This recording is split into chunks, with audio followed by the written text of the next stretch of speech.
Welcome to the Seeds of Transformation podcast, where biblical truth meets modern day. I'm your host, Dr. Allma Johnson, and I'm thrilled to embark on this journey with you. Here, we'll delve into a myriad of topics from healthcare to finance. Why? Well, everything begins with a seed. Join me and a few keen guests that'll stop by periodically as we explore the power of being a seed sown in shaping our lives and communities. After all, in Jesus' hand, a tiny seed becomes a miraculous testament of faith and growth. So, grab your headphones before you go on your walk or hop on that treadmill, and make sure you turn up the volume in your car and get ready to be inspired, challenged, and encouraged. Let's sow seeds of transformation together and witness the incredible harvest that awaits us on our collective journey. Let us begin. Well, hey there, and welcome back to another episode of the Seeds of Transformation podcast with me, your host, Dr. Allma Johnson.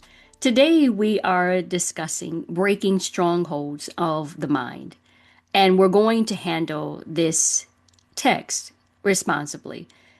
Not theoretically, not symbolically beyond its meaning, nor detached from its context, but truthfully. 2 Corinthians chapter 10 marks a shift in Paul's tone. Up to this point, he has been pastoral, explanatory, relational. In chapter 10, he begins directly addressing critics in Corinth who were questioning his authority, his presence, even his legitimacy as an apostle. Some were saying Paul was bold in his letters, but weak in person.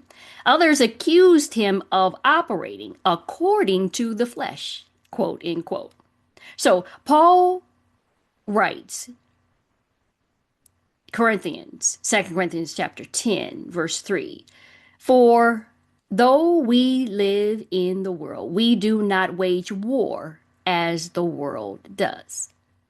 He is responding to accusations about how he conducts ministry. He acknowledges we live in the world. We are embodied. We are visible. We are human, but we do not wage war according to worldly methods. The Corinthians were accustomed to rhetorical dominance, public humiliation, debates, philosophical superiority. That was how influence worked in their culture. And Paul says that is not how we fight.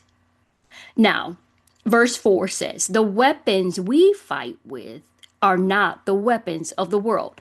On the contrary, they have divine power to demolish strongholds." Let's now define strongholds carefully. In the original text, Paul is not speaking first about personal trauma or internal emotional struggles. He is speaking about ideological fortresses, entrenched patterns of thinking and arguments that oppose the truth of the gospel.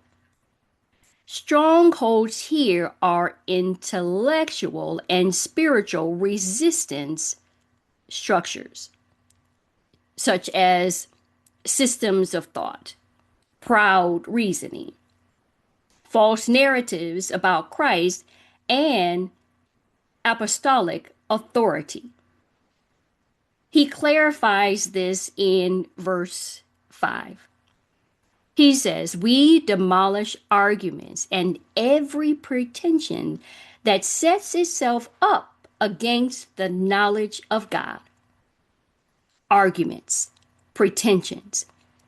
These are reasonings, claims, elevated thoughts that resist God's revealed truth.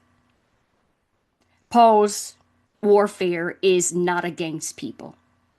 It is against ideas that distort the knowledge of God. That is critical. The Christian battle is not against personalities. It is against falsehoods. Then Paul says, and we take captive every thought to make it obedient to Christ. Now, here is where careful application begins. In context, Paul refers to confronting rebellious thinking in the Corinthian community, bringing their resistant reasoning into submission to Christ's lordship. But this principle does not stop at Corinth. If the church must bring corporate thinking into obedience to Christ, then certainly the individual believer must examine personal thought life as well. The order matters. Truth first confronts false arguments externally. Then truth governs thoughts internally. Now, let's move inward carefully. If strongholds are entrenched patterns of thinking that oppose the knowledge of God, what might that look like personally? It is not every intrusive thought. It is not even moment of doubt. A stronghold is a settled pattern of reasoning that contradicts what God has revealed. For example, if scripture says God is faithful, Deuteronomy chapter 7, verse 9, but I continually operate from the settled belief that he will abandon me, that belief becomes a fortified pattern. If scripture says we are justified by faith, Romans chapter 5, verse 1, but I continually attempt to earn acceptance through performance, that mindset forms a structure. If scripture says forgiveness is required, and it is, Ephesians chapter 4 and verse 32, but I construct arguments internally defending bitterness, that becomes resistance. Notice something important. Paul says we demolish arguments. He does not say we suppress thoughts. He says we confront reasoning. That means transformation requires engagement. You cannot passively drift into rewind thinking.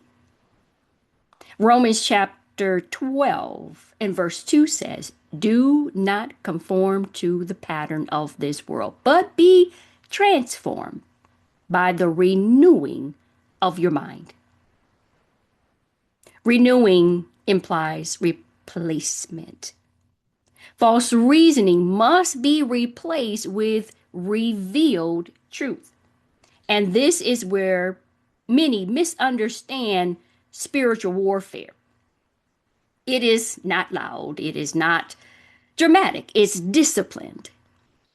It is choosing scripture over speculation. It is identifying where your internal narrative contradicts God's character. It is asking, what knowledge of God is this thought resisting? For example, if anxiety says everything will collapse, and scripture says, and we know that in all things God works for the good of those who love him, Romans 8 and 28, then anxiety absolute claim must be challenged. It just must be challenged, not emotionally, but truthfully, traditionally. And when I say traditionally, I'm saying truthfully. Taking a thought captive does not mean pretending, that it does not exist. It means evaluating it under Christ's authority. What is his authority? Yes, him, his word. It is aligning it with what God has already spoken, what he has already revealed. If not, it cannot remain unchallenged. Now, let's stay balanced here. This passage does not teach self salvation through positive thinking. This is not where I'm going, or is this text going? It teaches dependence on the power of God.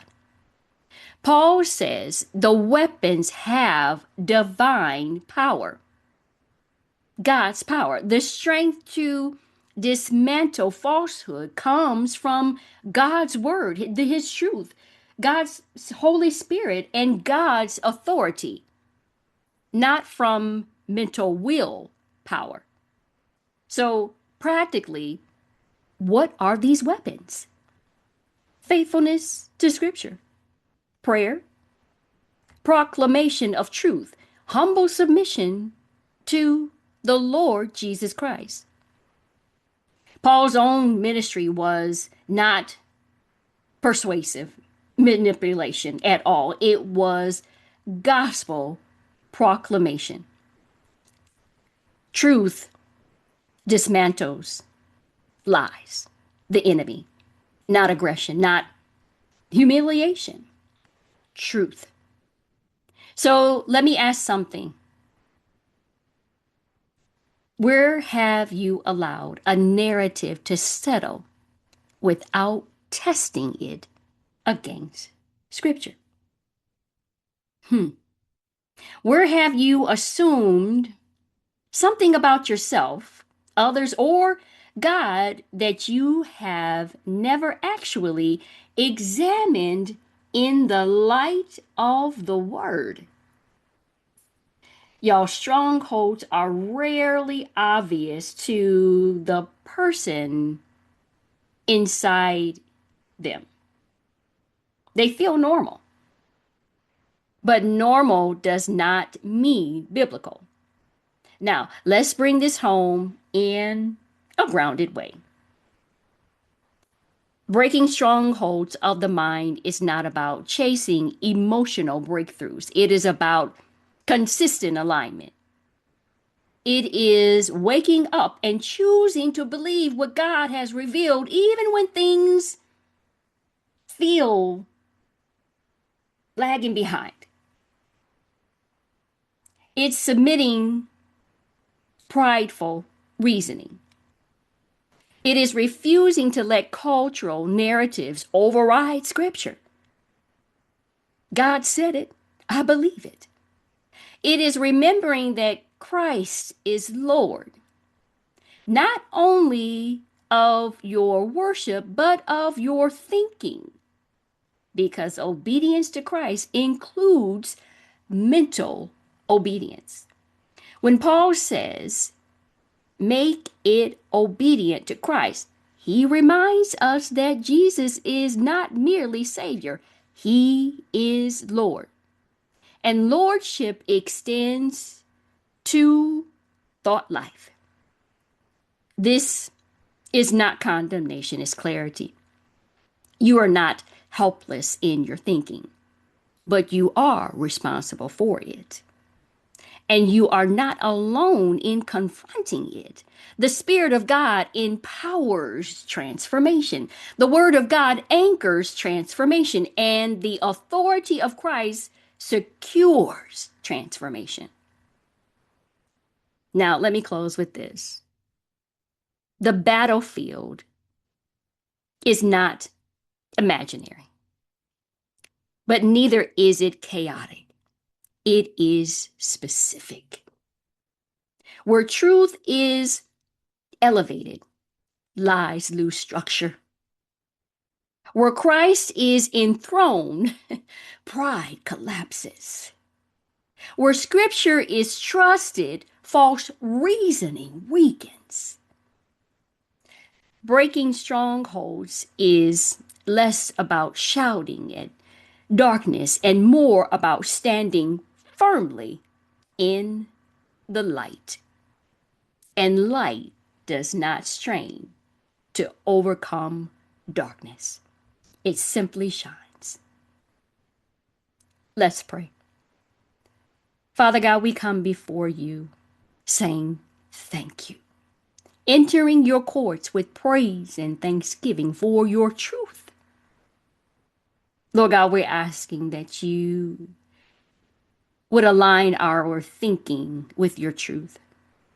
Father, expose reasoning that resists the knowledge of you. Give us humility to surrender proud arguments within us.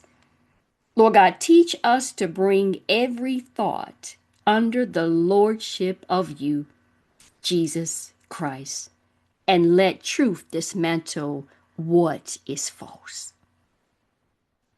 And form in us minds that reflect your character. Father, we thank you. We love you. We love you not only because you first loved us, but that you would care enough about us in a way that you would say yes. For every promise of you is yes and amen. Thank you for your promises, Lord. Thank you for keeping. Thank you for protecting. Thank you for leading and guiding with your counsel, Psalm 73 and 24, asking these things by faith. It is in the name of the Lord Jesus Christ. We thank you again and we pray. Amen. Thank you for joining me on this episode of the Seeds of Transformation podcast. Before you go, take a moment to share your thoughts with a 5-star review and connect with me on social media. Listen, your feedback fuels growth. Until next time, stay inspired. And as always, keep growing in all things of God.